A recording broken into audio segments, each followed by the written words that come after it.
Halo semuanya, kembali lagi bersama dengan kami di channel Eduneo. Di video kali ini, saya akan melanjutkan kembali pembahasan soal kuis saya dari video-video sebelumnya di part 1 hingga part 4. Untuk video part 5 ini, saya akan membahas soal dari nomor 21 hingga nomor 25 berisi tentang materi lanjutan mini games dari video sebelumnya, dan kita akan menghitung beberapa hal tentang keuntungan mekanis dari katrol tetap, katrol bergerak, maupun katrol majemuk. Yuk kita temuin keseruan belajar di video kali ini.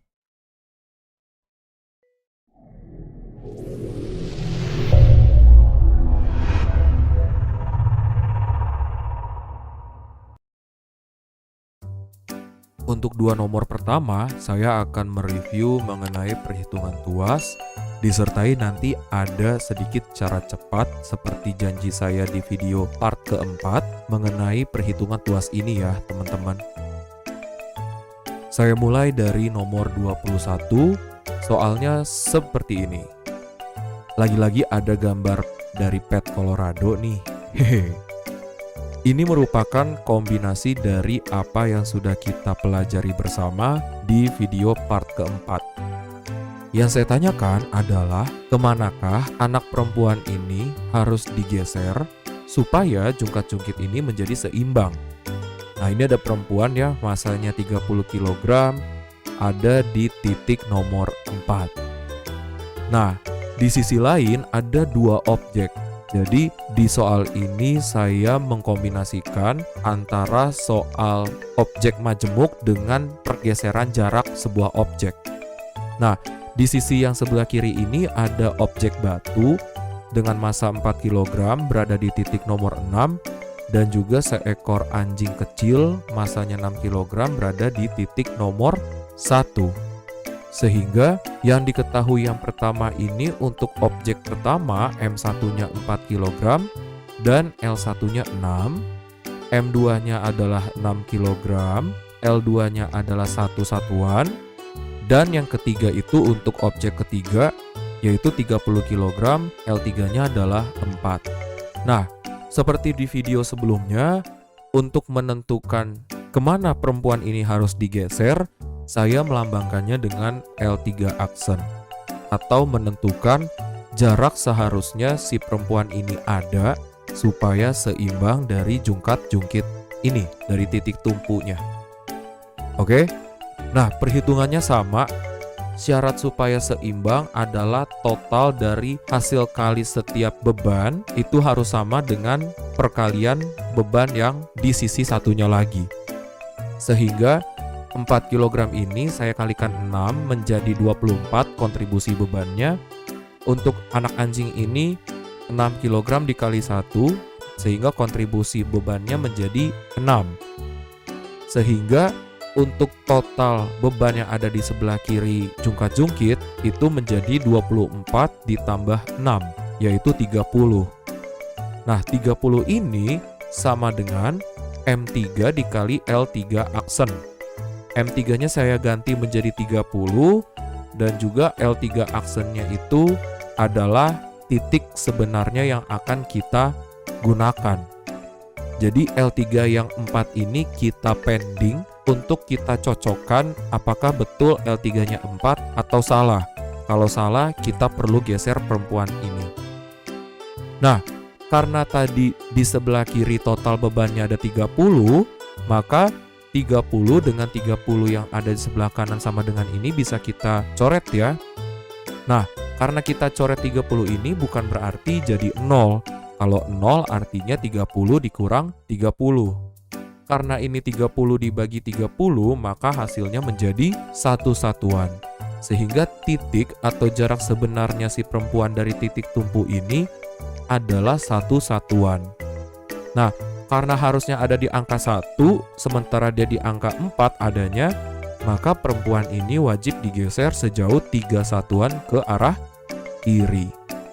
Jadi dengan objek yang sama, kita hanya menggeser jaraknya saja. Jarak yang kita rubah, bukan massa orangnya. Oke? Saya lanjut ke soal nomor 22. Nah, di soal nomor 22 ada sedikit perbedaan dari apa yang sudah kita pelajari, yaitu yang saya tanyakan adalah berapakah beban merah, ini beban merahnya ada di sebelah sini ya, yang harus ditambahkan agar sistem menjadi seimbang. Seperti ini ya.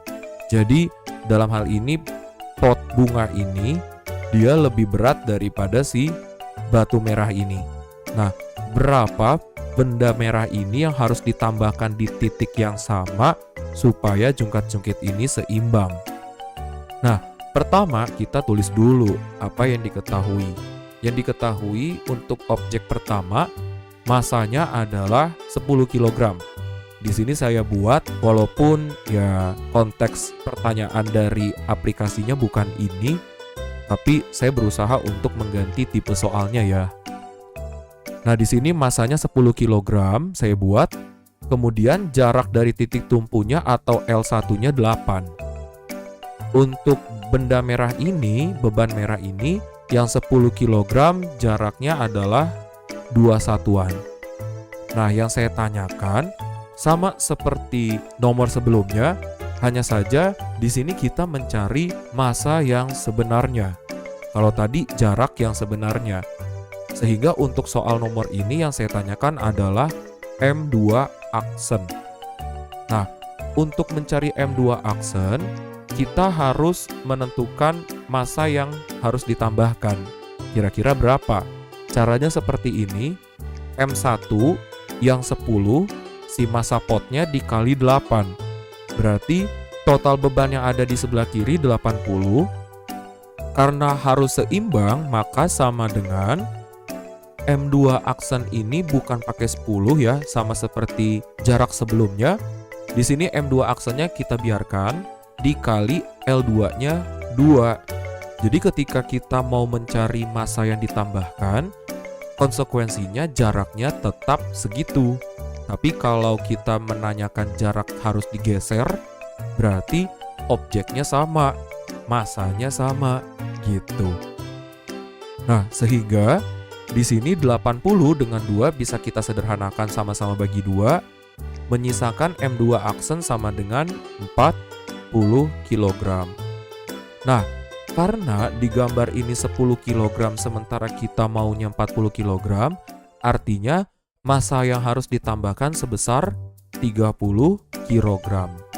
Semoga paham dari apa yang saya review saat ini mengenai jarak objek itu digeser kemana dan sejauh berapa, beserta dengan tambahannya yaitu massa yang harus ditambahkan pada titik sehingga tuas itu seimbang.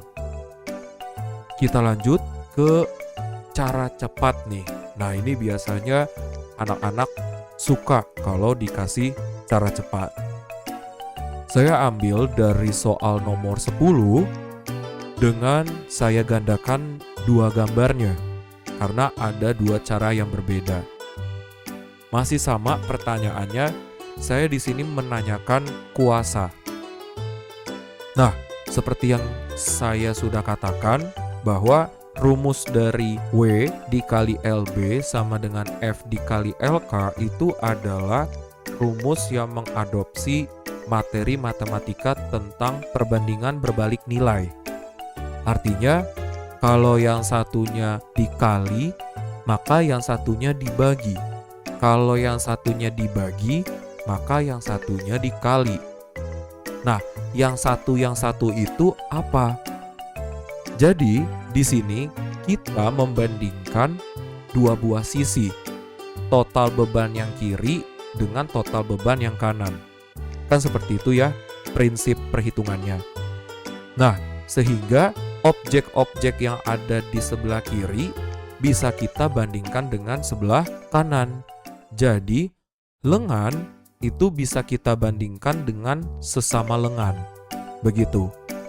Gaya berat pada beban bisa kita bandingkan juga dengan sesama gaya, yaitu gaya kuasa ini. Nah, jika kita lihat di antara gaya dengan lengan, yang bisa kita bandingkan adalah lengannya. Di sini lengannya tadinya 40 di sebelah kiri. Di sebelah kanan menjadi 160. Artinya apa? Artinya lengannya menjadi 4 kali lipatnya. Ketika kita membandingkan lengannya menjadi 4 kali lipatnya, maka gayanya itu menjadi kali 1/4 bagiannya atau dibagi 4 dari semulanya. Jadi yang tadinya 800 ini menjadi 200. Seperti hasil yang sudah saya bahas di video part kedua untuk nomor 10 ini. Begitu ya. Jadi cara kita membandingkan itu pokoknya dari sebelah kiri menuju sebelah kanan, atau boleh juga dari sebelah kanan menuju sebelah kiri. Karena yang saya tanyakan adalah di sebelah kanan, berarti posisi saya kiri ke kanan gitu, supaya lebih mudah aja untuk membagi atau mengkalinya. Paham ya? Nah, berbeda dengan cara yang gambar pertama, di cara kedua ini sewaktu-waktu ada kondisi soal di mana sesama lengan atau sesama gaya mereka tidak ada hubungannya. Nah, itu bisa banget. Jadi, kita melihat hubungannya itu sebagai sebuah cross antara gaya berat terhadap lengan kuasa dan juga lengan beban terhadap kuasa. Itu boleh banget. Jadi seperti ini maksudnya. Jadi di sini saya bisa meng-compare gaya berat yang 800 Newton ini menjadi 160. Artinya kedua angka ini adalah hasil bagi 5-nya. 800 dibagi 5 itu sama dengan 160. Nah, ketika ini dibagi 5, maka cross yang satunya lagi itu adalah dikali 5. Sehingga 40 dikali 5, maka kuasanya juga sebesar 200 Newton. Jadi sama, mau kalian membandingkan secara linear kiri kanan dengan secara crossing begini, itu akan menghasilkan jawaban yang sama, yaitu 200 Newton. Paham ya? Cara cepat ini gampang banget adik-adik, apalagi kalau soal ini ada di soal pilihan berganda. Kan sulit ya kalau kalian harus menuliskan W dikali LB sama dengan F dikali LK. Baru kalian sistem penyederhanaan coret kiri kanan seperti pembahasan saya yang sebelumnya, silahkan. Tapi ada cara cepat yang lainnya yang lebih efektif supaya sekali melihat langsung tahu jawabannya. Oke? Semoga paham juga ya adik-adik di luar sana yang menyimak video ini. Saya lanjut ke soal nomor 23 sampai 25 berkaitan dengan topik konsep katrol yang akan kita hubungkan dengan cara menghitung keuntungan mekanis katrol. Nah, di soal nomor 23, di sini kita diminta untuk menghitung keuntungan mekanis masing-masing katrol di bawah ini. Jadi saya memberikan 2 buah gambar waktu itu di kuis saya ini. Gambar yang pertama seperti ini. Jadi yang saya berikan itu adalah katrol majemuk.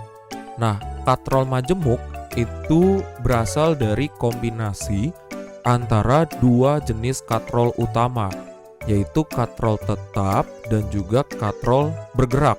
Nah, apa bedanya katrol tetap dan katrol majemuk? Katrol tetap itu gambarnya adalah seperti bulatan yang paling atas ini. Jadi ada tali yang ke bawah, ada juga tali yang ke bawah seperti ini. Kalau katrol bergerak, itu seperti katrol yang paling bawah. Jadi kedua talinya itu ke atas. Nah, prinsipnya untuk menghitung keuntungan mekanis katrol, ini tidak ada rumus bakunya seperti mencari keuntungan mekanis tuas ataupun bidang miring di soal berikutnya. Keuntungan mekanis katrol itu hanya menghitung jumlah tali yang dapat memudahkan kita dalam menarik beban ini di sekitar sistem katrol. Ingat ya, di sekitar sistem katrol. Jadi, untuk tali yang ada di beban ini tidak dihitung karena di luar dari sistem katrol yang ada di sini. Itu yang pertama ya. Yang kedua, dari sistem katrol ini ada beberapa tali.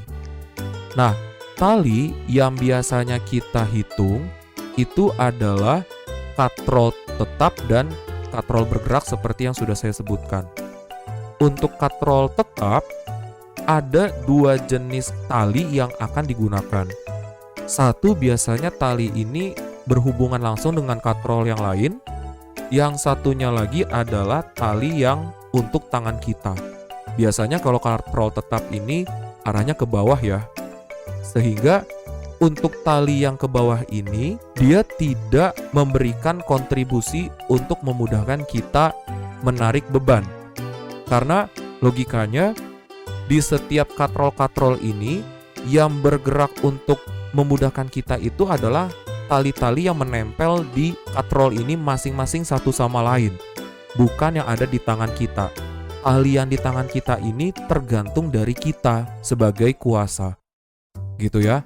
Makanya keuntungan mekanisnya dari katrol tetap itu adalah satu. Artinya satu tali ini saja yang dipakai dalam perhitungan keuntungan mekanis katrol. Walaupun secara teori katrol tetap ini memiliki lengan kuasa dan lengan beban yang sama.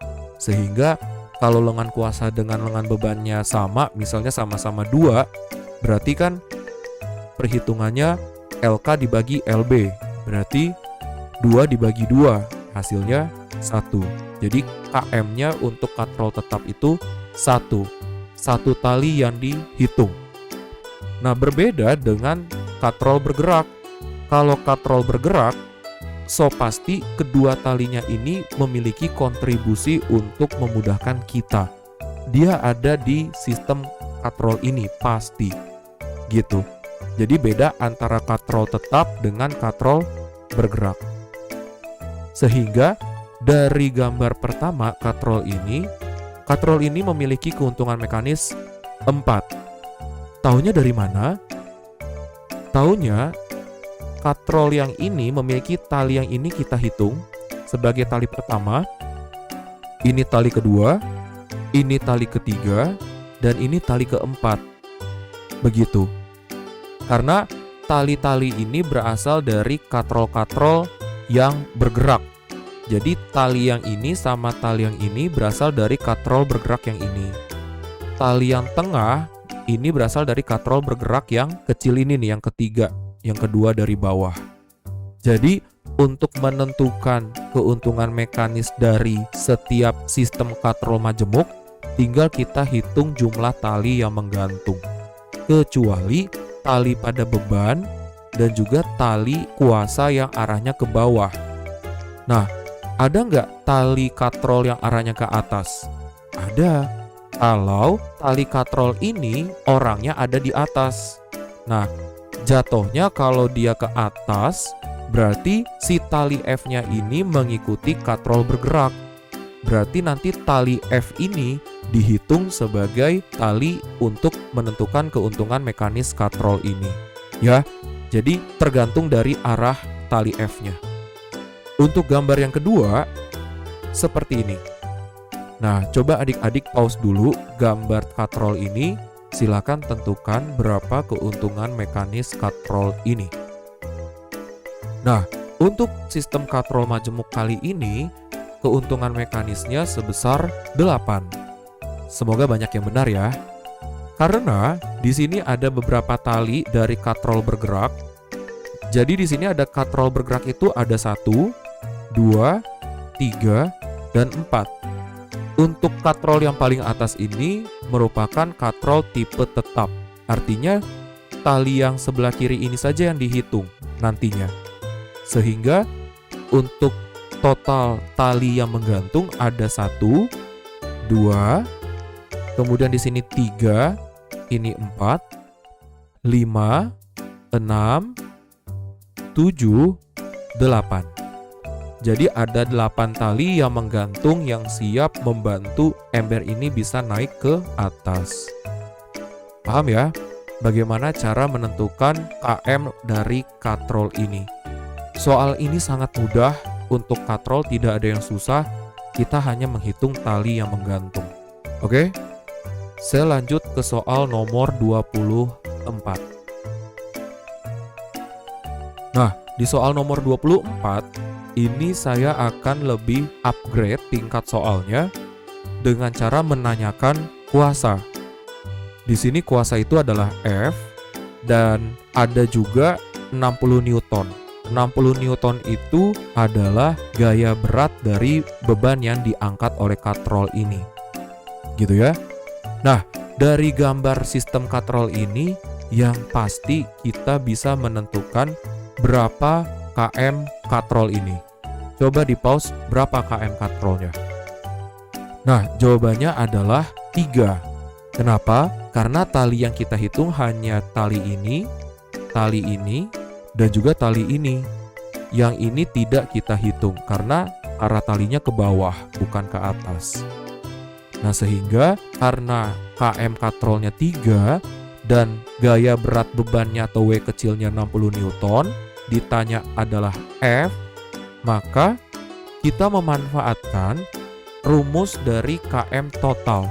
Nah, km total itu apa? KM total itu adalah keuntungan mekanis total dari setiap pesawat sederhana yang ada. Jadi nanti di video selanjutnya, di soal terakhir, ada pertanyaan tentang menentukan keuntungan mekanis total dari sistem gabungan pesawat sederhana. Nah, secara total, keuntungan mekanisnya itu adalah W dibagi F. Gitu ya. Jadi kalau dituas, selain LK dibagi LB, kita juga punya rumus W dibagi F. Demikian juga di katrol. Di katrol, cara menghitung KM-nya secara khusus, dia sendiri adalah dengan cara kita menghitung jumlah tali yang menggantung kan. Tapi jangan lupa, rumus umum dari KM total itu adalah W dibagi F gitu. Sehingga kita tinggal substitusi W kecilnya 60 dibagi F sama dengan 3. 60 dibagi berapa yang hasilnya 3? Jawabannya adalah 20 Newton. So easy ya. Hanya menghitung KM dengan mencari F, diketahui W-nya. Oke, saya lanjut ke soal nomor terakhir di video part kelima ini. Nah, di soal yang terakhir ini, saya menanyakan massa benda.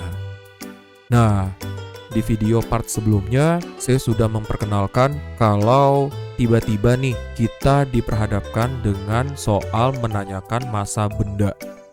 Nah, diingat bahwa massa benda itu memiliki hubungan dengan gaya berat benda tersebut.